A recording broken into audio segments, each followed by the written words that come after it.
میں نے مضبوطی سے کٹہرے کے جنگلے کو پکڑ رکھا تھا۔ میری آنکھوں سے آنسو بہہ رہے تھے۔ مجھ سے جو سوال پوچھا جا رہا تھا مجھے اس کا جواب ہاں میں ہی دینا چاہیے تھا، مگر میرے منہ سے الفاظ ادا نہیں ہو رہے تھے۔ میرا شوہر میرے سامنے کسی مجرم کی طرح کھڑا تھا۔ میری آنکھوں میں آنسو تھے اور اس کی آنکھوں میں بھی۔ ہم دونوں نے ایک دوسرے کی طرف دیکھا، پھر ایسا منظر سامنے آیا کہ وہاں موجود سب لوگ حیران رہ گئے۔ پوری عدالت کھڑی ہو گئی اور ہمارے حق میں تالیاں بجانے لگی، کیونکہ ہم دونوں میاں بیوی نے ایک نئی مثال قائم کر دی تھی۔ میں نے کبھی سوچا بھی نہیں تھا کہ ایک انسان جسے نہ آپ نے کبھی دیکھا ہو نہ ہی اسے کبھی ملے ہوں، پھر بھی آپ کو اسے اتنی محبت ہو سکتی ہے اور اسے آپ سے بے حد محبت ہو سکتی ہے۔ میں اپنے شوہر کی بات کر رہی ہوں۔ میرے شوہر کا نام ندیم تھا اور میرا نام تانیہ۔ ہم دونوں کی شادی ہماری اپنی مرضی سے نہیں ہوئی تھی، بلکہ مجھے تو ان کی تصویر بھی نہیں دکھائی گئی تھی، مگر ہم دونوں ایک دوسرے کے نکاح میں آ گئے۔ کہتے ہیں کہ اللہ تعالیٰ نے اپنے بندوں سے کچھ وعدے کیے ہوتے ہیں اور اللہ کبھی اپنے وعدے کے خلاف نہیں کرتا۔ اللہ تعالیٰ جب دو لوگوں کا نکاح ہوتا ہے تو ان کے دلوں میں محبت ڈال دیتا ہے۔ شاید ہمارے دلوں میں بھی اللہ نے بہت محبت ڈال دی تھی، اسی لیے ہم ایک دوسرے کو دل سے چاہنے لگے تھے۔ میں خوبصورت تھی، حسین تھی، اور ندیم بھی حقیقی معنوں میں خوبصورت مرد تھا۔ ہم دونوں کی جوڑی بہت اچھی لگتے تھے، مگر صرف ایک ہی مسئلہ تھا کہ ہمارے گھر والے یعنی ندیم کے گھر والے، جو اب میرے بھی گھر والے تھے، بہت زیادہ سخت مزاج تھے۔ انہیں میاں بیوی کا ایک دوسرے کے ساتھ کھڑا ہونا بھی پسند نہیں تھا۔ ندیم نے مجھ سے کہا، اس کمرے کے اندر ہم ایک دوسرے کے ساتھ ایسے رہیں گے جیسے ہم نے محبت کی شادی کی ہو، لیکن اس کمرے کے باہر ہمیں اس طرح رہنا ہے جیسے ہم ایک دوسرے کو جانتے ہی نہ ہو۔ میں نے حیرت سے کہا، آپ کو یہ سب کچھ عجیب نہیں لگتا؟ اس نے جواب دیا، یہ عجیب تو ہے، لیکن ہمیں اسی طرح رہنا ہوگا۔ یہ مشترکہ خاندان ہے، فی الحال میں یہاں سے الگ نہیں ہو سکتا۔ البتہ میں تم سے وعدہ کرتا ہوں کہ ساری زندگی تمہیں یہاں نہیں رکھوں گا، کیونکہ میرے سامنے میرے بڑے بھائی کی مثال موجود ہے۔ میں نے پوچھا، کیوں؟ ان کے ساتھ کیا ہوا تھا؟ مجھے پتہ چلا تھا کہ میرے شوہر کے ایک بڑا بھائی بھی تھا، مگر وہ لوگ الگ رہتے تھے۔ شاید وہ نکاح میں کچھ دیر کے لیے آئے تھے، مگر آدھے گھنٹے بعد واپس لوٹ گئے، اور ان کی بیوی بھی شادی میں نہیں آئی تھی۔ ندیم نے کہا، وہ سب میں تمہیں بعد میں بتاؤں گا، فی الحال تم صرف ویسا ہی کرنا جیسا میں کہہ رہا ہوں۔ سب کے سامنے میرا نام نہ لینا، مجھے آواز بھی نہ دینا، مجھ سے بات کرنے یا میرے ساتھ بیٹھنے کی کوشش بھی نہیں کرنا، ایسے ظاہر کرنا جیسے میں تمہیں نظر ہی نہیں آ رہا۔ جب ایک لڑکی کی شادی ہوتی ہے اور وہ کسی دوسرے گھر میں جاتی ہے تو اس کے لیے بہت سی باتیں نئی اور عجیب ہوتی ہیں، مگر میرے ساتھ تو واقعی ایک ایسی بات ہوئی تھی جو حد سے زیادہ عجیب تھی۔ میری ساس اور میرے سسر نے پورے گھر کو اپنے قابو میں رکھا ہوا تھا۔ انہوں نے کچھ رسمیں، کچھ ضابطے اور کچھ قوانین بنا رکھے تھے جن پر سب کو عمل درآمد ہونا تھا۔ اس گھر میں میری ایک اور دیورانی بھی رہتی تھی، اس کی شادی بھی میرے ساتھ ہی ہوئی تھی۔ ہم دونوں اس گھر کی نئی بہویں تھیں۔ جب وہ اپنے کمرے سے باہر نکلی تو اس کے چہرے کے تاثرات بھی بالکل میری طرح تھے۔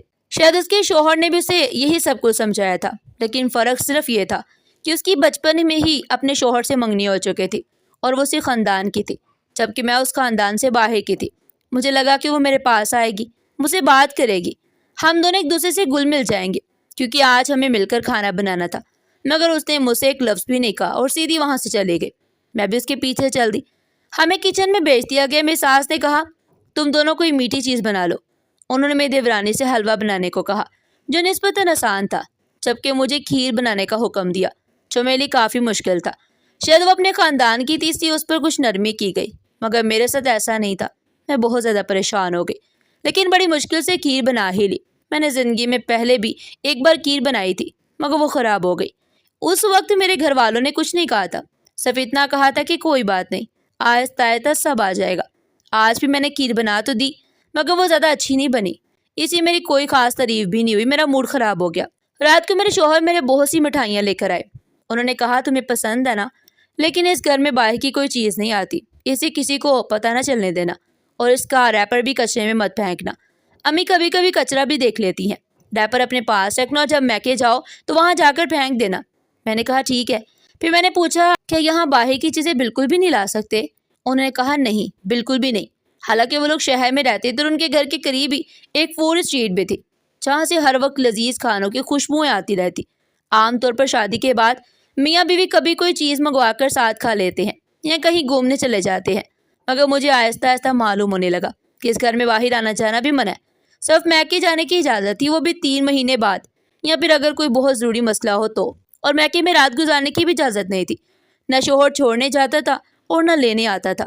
میکے والوں کو خود آ کر لے جانا اور واپس چھوڑنا پڑتا تھا۔ ورنہ جانے کی ضرورت ہی نہیں سمجھی جاتی۔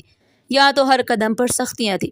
جب میں اپنے والدین کے گھر گئی تو میں نے مختصر انہیں سب کچھ بتا دیا اور کہا، آپ لوگوں نے مجھے کہاں بھیج دیا؟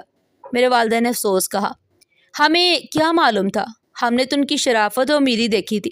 لوگوں سے بھی پوچھا تھا تو سب نے یہی کہا تھا کہ بہت شریف لوگ ہیں، اپنے کام سے کام رکھتے ہیں، ان کے بارے میں کبھی کوئی بری بات نہیں سنی۔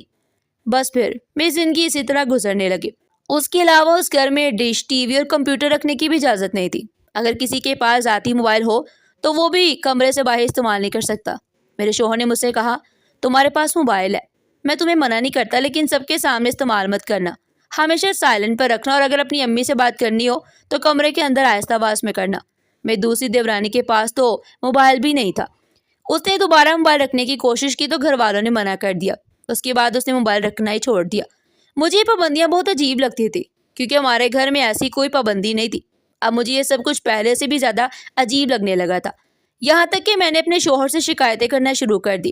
میں نے کہا، آپ کے ماں باپ اپنی زندگی گزار چکے ہیں، اب وہ ہماری زندگی پر بھی پابندیاں لگانا چاہتے ہیں۔ اس طرح کے اصول بنا کر ہماری زندگی کو گھٹن کا شکار بنا رہے ہیں، اس طرح تو ہم گٹ گٹ کر مر جائیں گے۔ میرے شوہر نے کہا کہ ہماری محبت کی شادی ہوئی تھی، میں تم سے پہلے جھوٹ بولا تھا کہ میرے ماں باپ بہت اچھے ہیں، یہاں پر ہمیشہ سے اسی طرح ہوتا آیا ہے۔ تمہارے ماں باپ کو بھی ان باتوں کے بارے میں بتایا گیا تھا، لیکن کچھ باتیں ایسی ہوتی ہیں جن کا پتہ ساتھ رہنے کے بعد ہی چلتا ہے۔ مجھے معاف کر دو، میں تم سے معافی مانگتا ہوں، لیکن میں اس وقت کچھ نہیں کر سکتا، تمہیں یہ سب کچھ سہنا ہوگا۔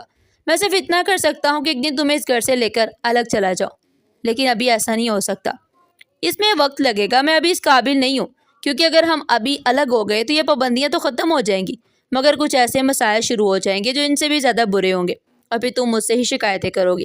اسے ابھی صبر سے کام لو۔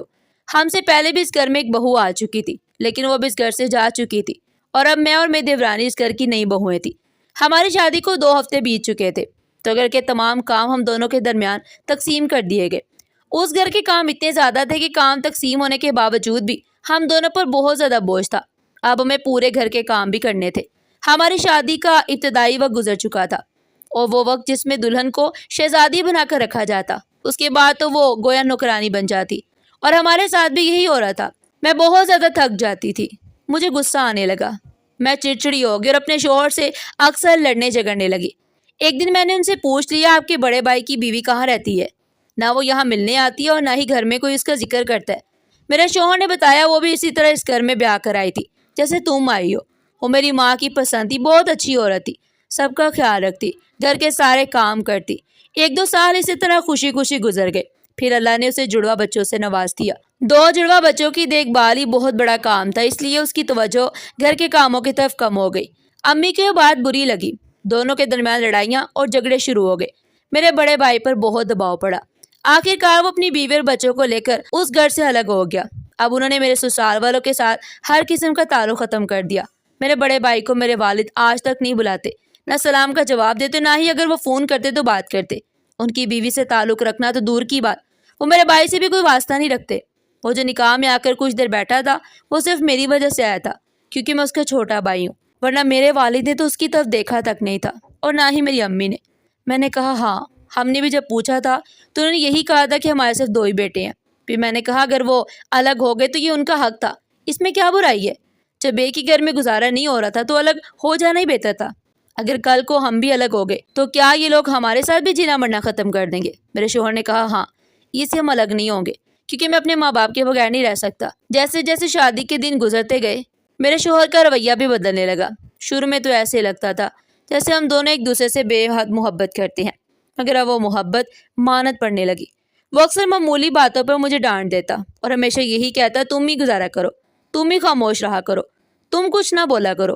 میری دیورانی میں ساس کی بہت لاڈلی تھی، انہیں اس کی کوئی بات بری نہیں لگتی، لیکن وہ میری ہر بات میں نقص نکالتی، میرے بنائے ہوئے کھانے کو برا کہتی، کبھی کہتی تم نے صفائی ٹھیک نہیں کی، کبھی کہتی یہ کام صحیح سے نہیں ہوا۔